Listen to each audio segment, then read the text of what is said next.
flatmate's going down to fireworks. Couldn't be able to go really. Anyway, yeah. So it occurred to me I couldn't actually hear anything they were saying to Jason, which meant either Jason was doing it perfectly, which is unlikely for a first-time student jumper, or my radio is now broken. And I just thought, oh, crap. So then I was just sat there in position, just trying to get the instructor's attention, going, I can't hear anything. He was like, are you ready? I was like, I can't hear anything. She's like, get on the step. And I was like, ah! I just thought, like, I actually can't hear anything that anyone is saying to Jason, which means that I'm not going to be able to hear anything anyone is saying to me, which means that shit is just going to get really, really awful. So I got on the step,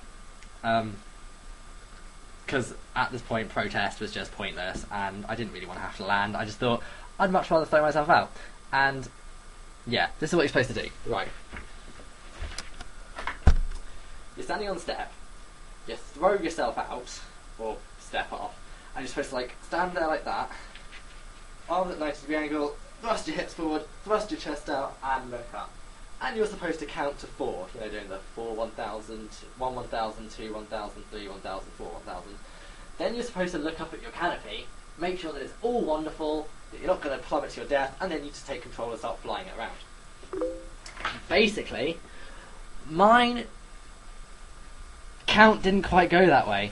My count went 1,000, then a string of obscenities, as I realised I was falling through the air and it was actually terrifying. And then, after I regained some composure, I started counting again, got to 6, thought, by this point my parachute should be open, because, you know, I've just been swearing incessantly, and then restarted counting.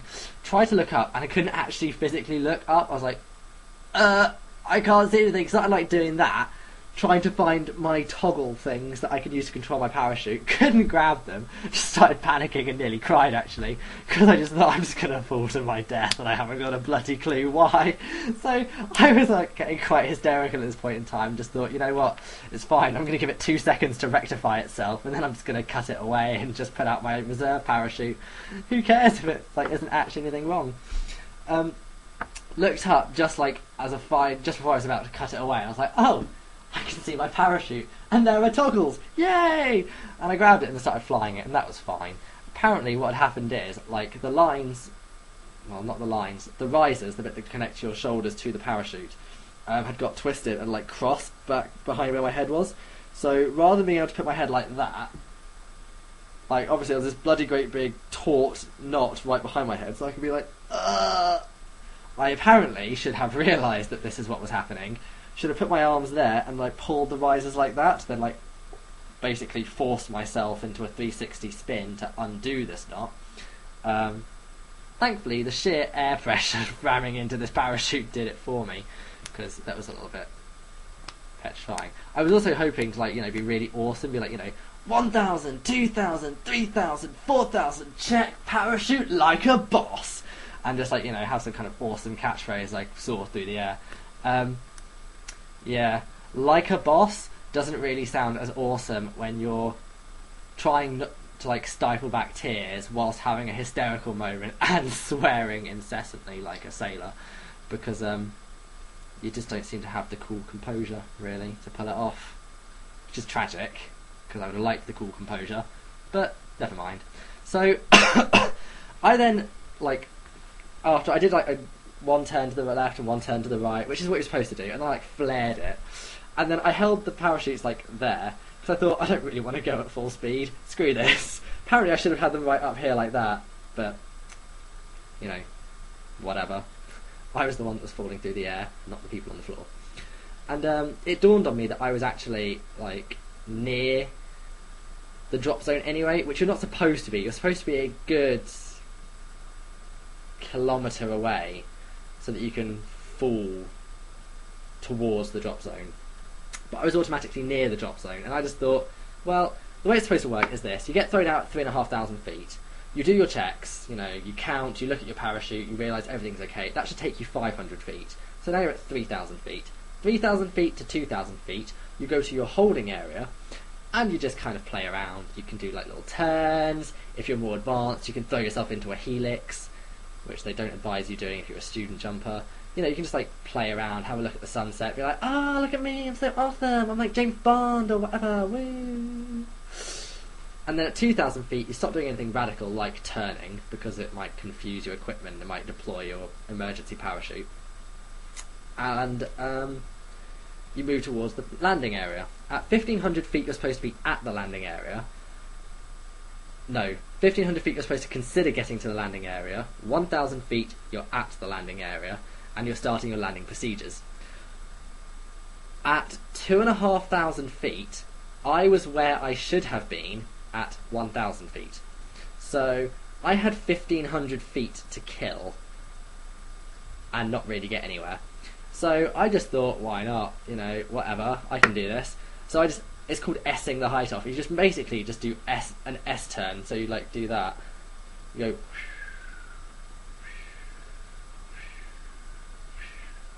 So you're not really getting anywhere, but at the same time, you're still like losing a lot of height. So I just S the height off. And then I just went into like the landing procedures at 1,000 feet, like I was meant to.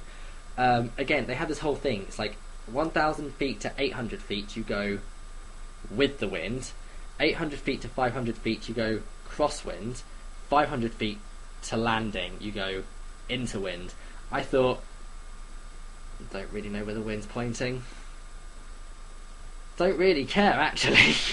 Like, they say landing into wind is the least important of your landing procedures. The most important thing is to make sure you're not turning when you land, because that's when you start breaking legs.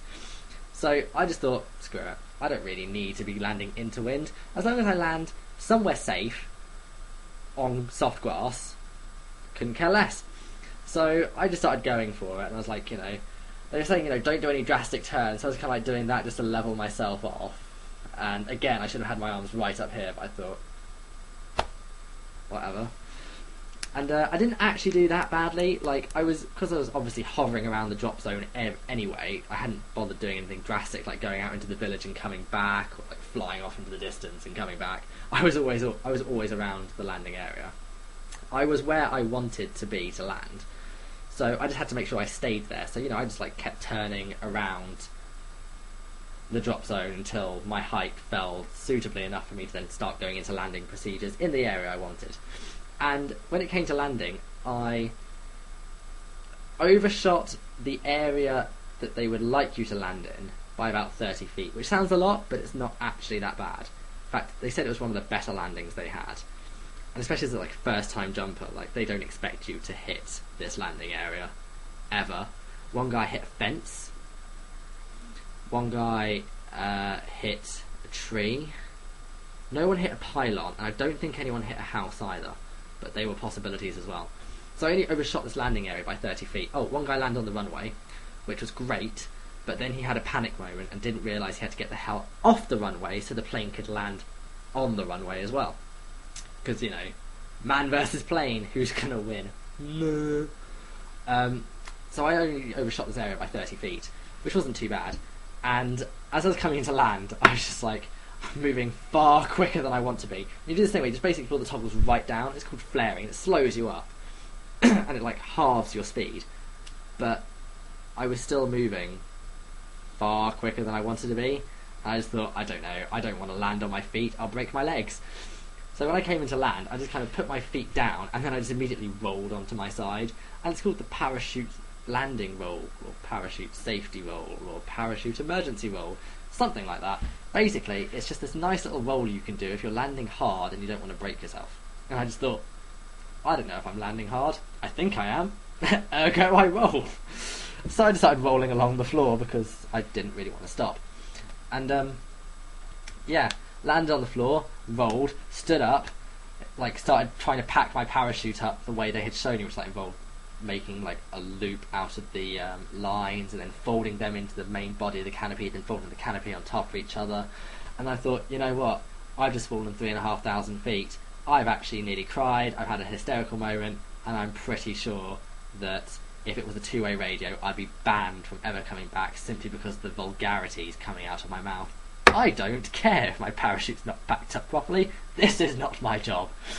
So I just kind of then like thought, screw this. So I just kind of bundled it all together in any kind of way, shape or form, picked it up and started walking back to the the main area that we're supposed to be in. And when I got there, I was accosted by some local ginger man who worked at the parachute centre. And he went, "Oh, why weren't you listening to your radio?" I was like, "What?" He's like, "Your radio, why aren't you listening to your radio?" I was like, "Oh. It wasn't working." He's like, "What do you mean it wasn't working?" I was like, "Well, Einstein, when something doesn't work, it generally means it's not functioning as you intended it to. The radio wasn't working. Ergo, it wasn't functioning as you intended it to. I.e., I couldn't hear you." No. Like, this is a man who I'm supposedly putting my life into, and he doesn't quite understand basic English. Is it because he's northern? Is it because he's ginger? Is it because he's both? And apparently, they had been screaming at me down their radio, which I hadn't actually heard at all, obviously. Right, turn right, right, right! And then started swearing at me again, like they did with the first guy. But like I said, I didn't hear this, so I couldn't really give a damn. Or was it left? It was the opposite direction to the first guy. Like, yeah. And then they apparently also kept telling me to straighten up my arms. And I was like, well, I'm not going to lie, I landed in the area that you wanted to land in. I haven't landed in a farmer's field. I haven't hit an animal. I haven't hit a house. And I haven't hit a car. Like, quite honestly, I think I did pretty well. So, the whole turn right and get out of the drop zone area, blah, like, that is a formality. Like, I was the only person in the air at the time, because the other two guys had long since landed. And as I was the third one in our plane, so I was the final one to jump, like, I was the only guy left in the air, because they hadn't had another plane take up the next load of students yet, because it's a little bit dangerous to take a plane up when there's a student flying around the drop zone. They don't like that. So I was like, quite honestly, you can shout and scream at me as much as you like, but I don't give a monkeys, because I'm not damaging anyone, I'm not damaging myself, and I'm not doing anything dangerous. I am just here early because I don't want to, like, fly out and then come back and risk hitting a fence. I'm happy to stay, like, flying over this nice open area that's full of long grass that's nice and wet and soggy and soft. Soft being the important word. And yeah, so after I had kind of excused myself from the angry ginger man's company, I went back and I was like stumbling around holding this parachute. This guy came over with a bucket and was like, "Just put it in there." I was like, "I'm really sorry I didn't fold it up like I was shown. Like, I tried, but it just wasn't working." He was like, "You just jumped out of a plane. Your mind's not with it yet. Just give it a couple of minutes." I was like, "Uh-huh. Okay." Whoosh. Then we were debriefed, and apparently my form was flat. I had no arch whatsoever because I looked down. And yeah, I was like, well, like I said, I'm falling towards the earth. Where the hell am I going to look? He was like, you have to fight the urge to look down and look straight up. I was like,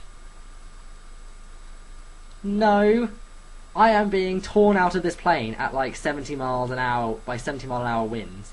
Like, the last thing I want to do is try and look up as well. I am just trying not to come off this plane, and then I am just trying to not die. We will worry about my form if I should ever get to the freefall stage. At the moment, I don't care. And he's like, yeah, your form was flat, but you looked really positive in everything else. I was like, you clearly didn't see the look of abject horror on my face as you said go. Like, it was the kind of face that I imagined if it was the last thing he had ever seen and I had died, it would have just, like, haunted him. It was pretty horrifying. Pretty horrifying experience. But it was awesome, good fun. So I will totally be doing that again.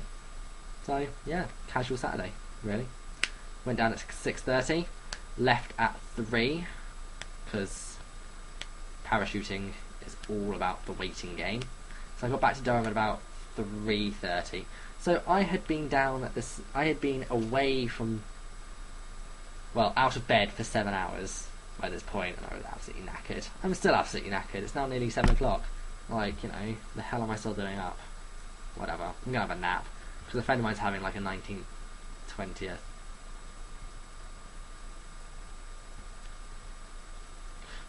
birthday party that starts at 9 o'clock. I don't really want to go anyway, but I said that I would because it's like, you know, she's one of the film stock girls, and I was like, oh, I'll go. El Presidente will be there to wish you salutations and blah blah blah. Don't really want to go, but I will. So I'm gonna have a nap just so that I can be like, I'm awake, I'm fresh, and I'm not dead. Woo! Funny enough, Facebook status. You know, because you have to alert the world when you jump out of a plane. It was along the lines of, did you hear that pop? No? You must have missed it. It was my skydiving cherry. Scary, scary times. And then, like, saying I'm going to go jump next week as well. Because it was scary, but not scary enough to make me not want to do it again. Well, now. Now, in hindsight, I realise it's not scary enough to not make me want to do it again. When I'm there, yeah, the whole idea of standing back on the edge of a plane and throwing myself out of it is still pretty terrifying. But 7 different people liked this. One of whom said, you know, you're still alive, and someone liked that comment. I was just like, well, clearly people would miss me if I plummeted to my death. Good times. Yeah, so that's a pretty casual Saturday.